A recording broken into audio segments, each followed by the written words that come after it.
So speaking of age and how that transforms us. Yeah, what's the question? How old are you now? You know, I lost count, but Somewhere there's a number out there. there's a number. You can take a guess, folks. All right. It's between 40 and 50. Okay. You know what? I might as well. I'm at a point where I'm okay telling them my real age. If you have to, I'm 44. Okay. So there was a point where you were not okay? Yeah, in the last, ever since I hit 40, I stopped telling people what age I was. I'm just saying I'm in my 40s, even though I'm just 40. But I'm saying I'm in my 40s because I want to keep it vague. Okay. But now, like, it's at some point you have to accept that I'm a middle-aged man, and there's no coming back to my youth. You know? Yeah. Right. Yeah. Yeah. I mean, I think if you have to preface it, there's almost like there's like a weight to it, you know. But yeah, that's what it is. That's where we're at, you know. I'm not afraid. I enjoy getting old. It's cool. And then people are like, "Oh, you're so old." And I'm like, "You're so young. You don't know shit." Yeah, it gets weaponized when you get called a boomer, you know. But I've said boomer was a bad era. Yeah, but I've said many a time, like I'm enjoying salt and pepper. You know, I want this. I want the silver dreads. I want to see the gray kick in. You know, I think it's gonna look cool. So for aesthetic reasons, I'm down to get older. I don't mind. You have no grays almost. Me? You got like one. I get two. just a little because I don't know, like. People say that people get more gray hair because they think more, like, or they, you know, and they take more. They think more. They think more. Yeah, the more you use your brain, the more gray your hair is. But that's a superstition. But I sort of believe it, and in a way, I feel like I'm a fucking idiot. I don't think much, and because of that, I still keep my black hair. Wow. Okay. Well, there is some basis to that thought. It's not, but it's not concrete. It's not like one for one. Well, right? it's stress. I think it's stress. But, okay. Stress makes you more gray. The more the more stress and anxiety. Okay, all right. The more your hair goes through it. Yeah. So luckily for me, it's my beard. You know, started like 5 or 6 years ago. I wonder what happened 5 or 6 years ago. Started streaming. I got in a relationship. Or we could look at the mirror and see the timeline where you're in QA. Dude, I had no white hair back then. Like it started really like 2019, 2020. I was like all black. See my hair, all black. But maybe it was always going to start then. And maybe the version of you in an alternate reality is like, oh shit. Santa. Yeah, okay. That's what I'm saying. Maybe. I'm saying maybe Reggie at Keywords in 2025. It's okay. I wasn't the functionality. I think I was good. Yeah? Yeah, I wasn't look, so. Okay, yes, I did hate some days. I won't lie. It was hell. Are we retroactive continuity applying like an entirely different This is how we stay sane, Wooly. We ignore trauma. We put it away. Do you know? And we say, remember the good old days. Do you know how many stressed out, horrible weeks we sat and talked as you were like, dude? Yeah. And I'm like, yeah, I remember. It sucked. It did. I remember, I don't know whose joke made it, but it was like somebody made a joke about a situation where suddenly an alternate version of yourself appear with Plague of Gripes. Plague of Gripes, and it says and this is what you look like. And, I'm the ghost. I'm the ghost. Like suddenly a version of you with a ghost from the future goes, and this is what would happen if you didn't. Like if nothing worked out for you, and the person goes, oh, and then they teleport away, and you're just like, hey, what the fuck? That's rude. Yeah, it's rude. Yeah, they stare at this version of you. No, I mean, look, yeah. Anyways, it's I think that you're always going to have. So okay, currently, what's the deal? Well, people talk shit, and then sometimes at the other jobs, people talk shit too. But those people are your boss, and they get to tell you what to do. Right. And that sucks. That sucks. That sucks. That's really imagine the most annoying, worst person in the comments that has your future in their hands. Nope. Right? No. What does that feel like? Remember when the people that were in charge of your essentially your future in QA were awful. Yes. And there's nothing you could do about it. Yeah. That sucked. It sucks. Yeah. Looking above and your boss is kind of a dick. Yeah. Yeah. Not fun. So let's not rewrite reality here. Fair enough. It's going all right. It sucks that the people who get promoted and shit like that, it's always like because they're friends with the boss, like it's. Oh, we can't even begin that, dude. Hey, like Super Hand says in Peep Show, it's not who you know, it's who you blow. Sure. That's a good show. I heard people talk about it. It's funny, a bit dated, but I had a lot of fun with it as a young adult. Some things didn't age well, but it's like that with every show. Yeah.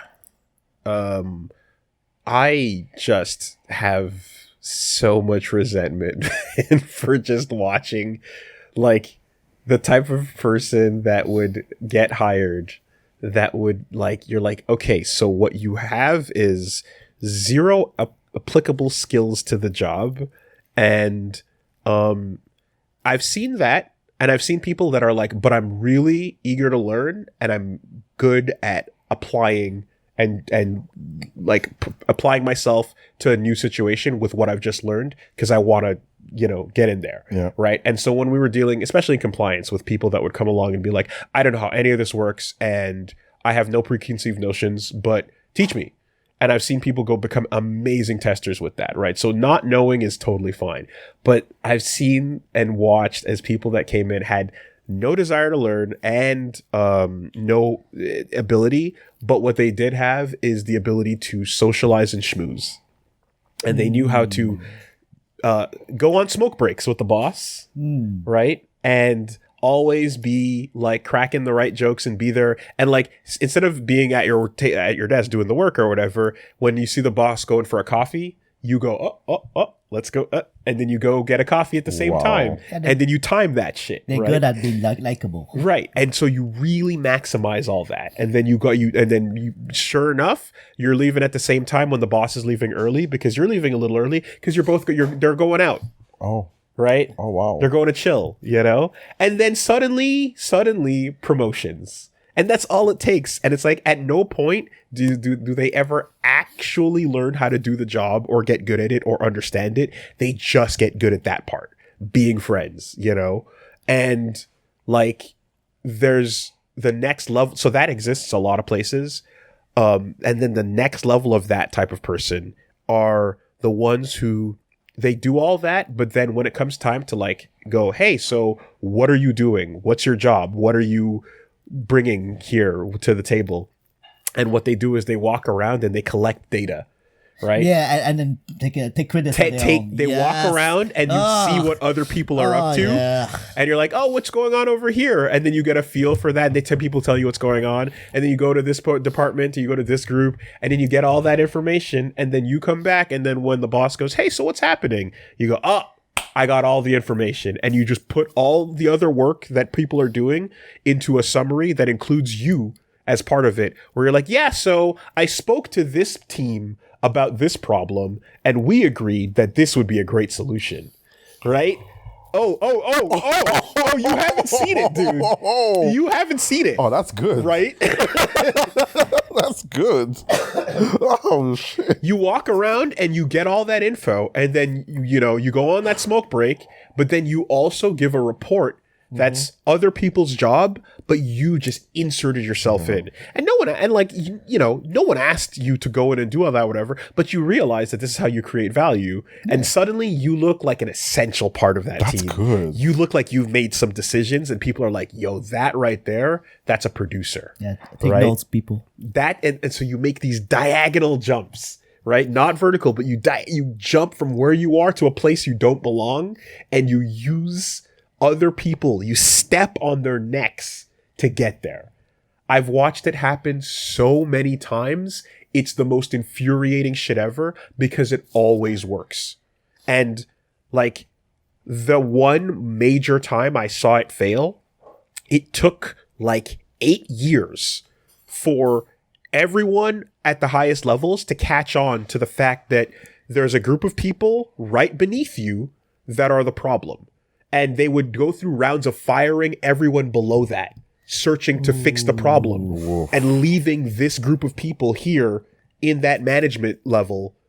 And they would just be like, no, it's everyone else. And they're like, no, at a certain point, they realize it's this fucking cancerous rot level right here. Taking all the credits for the good thing and never the blame for the bad That's things. great. And that's how long it takes because that's what it is, right? That sounds like the goal to me. Right? That's the right spot to be in. Yeah, okay, right. When you wash the bathtub and you can't get that scum out, and that scum is there, you're like, oh, whatever. Yeah. That's where you have to be. CLR. All right. Yeah, okay, so you want to be in that immune scum spot, right? No work, but now, here's the problem. The corporate lower rung. Okay, but here's the problem, though, Reggie, is that, like, I think I know you a bit.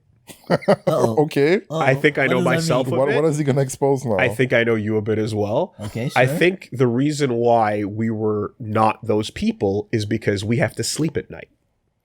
I think there's a part of us that doesn't feel well stepping on the necks of others, lying and creating a staircase of bodies to the castle in the sky I can't do that. Yes. to get your promotion. Yes. And I think you have to be the type of person who can beep into the office and have half of the people behind you hate your fucking guts.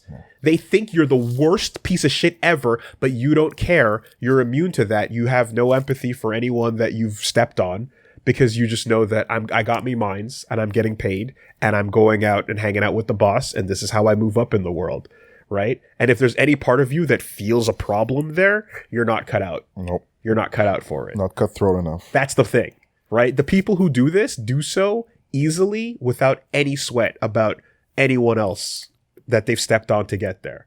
You have to be willing to, because the thing is, they're pulling off that, like, I'm inserting myself into the situation thing, and then the people you're stealing credit from know you're stealing credit. And they're like, you're the fucking worst. Yeah. Are you okay working with people for years that hate you? Are you kind of a sociopath? Nope.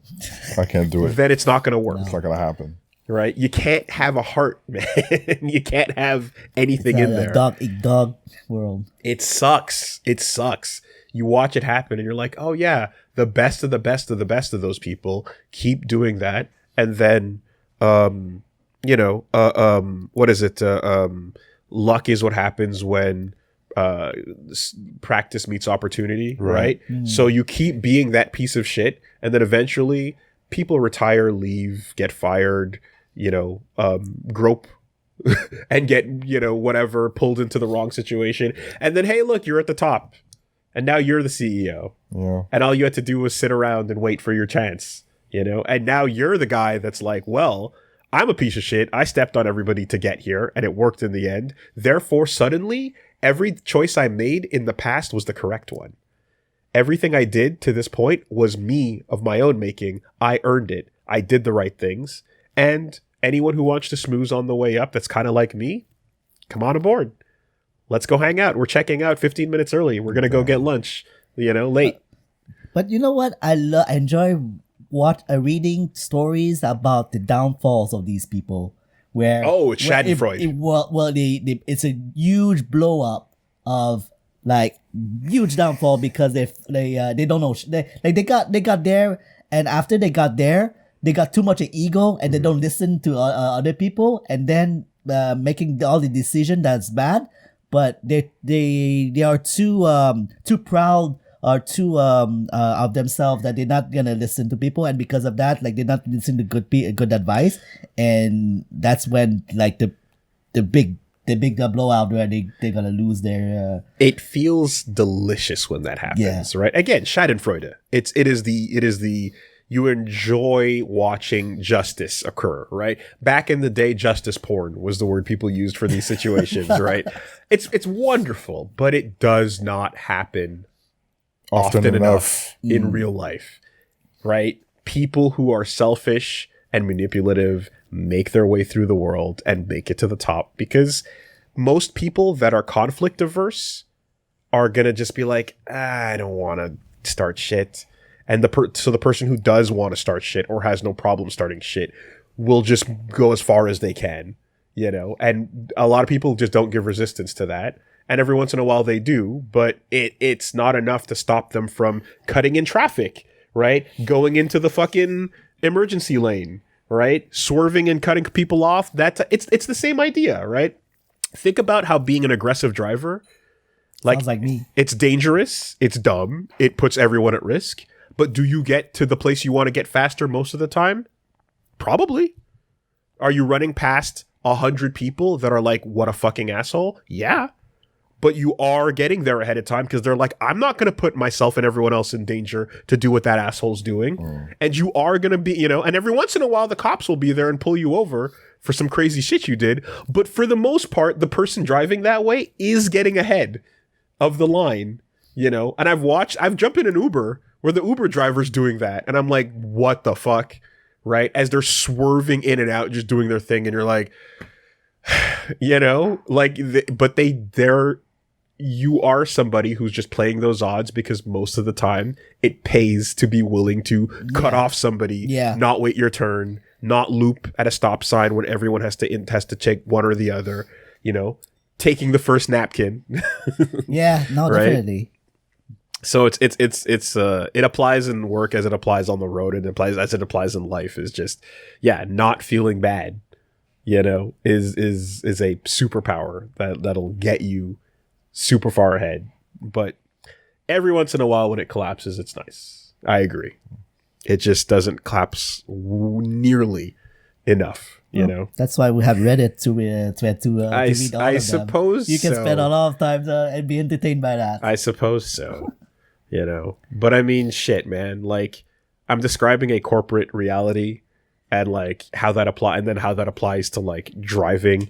And is it not just the history of the world that like the people who run nations are just the ultimate versions of that? You know, like you kind of have to just not give a fuck about other people and have zero empathy to you know, build that castle in the sky, as Griffith would want to reach, right? Yeah. So anyway, there you go. There's a segment. There's one.